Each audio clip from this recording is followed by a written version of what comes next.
Sports car on traffic. Pero okay lang yan, dudes. Sabi nga nila, okay lang matraffic pero nakasakay ka naman sa sports car. Ayan, oh. May point din naman. Tsaka sa kanila nga naman yan, pera nila yan eh. So worth it yan para sa mga may pera talaga. Okay. Sana all. Ganda. Maraming sasabi na iinggit daw ako eh. Sino bang hindi may iinggit sa mga ganyan? Huwag kayo iiyak. Nakakainggit naman talaga.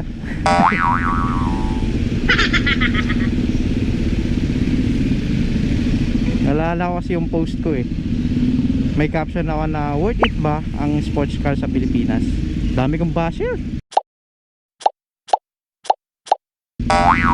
Sorry na po mga guys. Huwag kayo iiyak. Ayaw ko pag-overtake yan.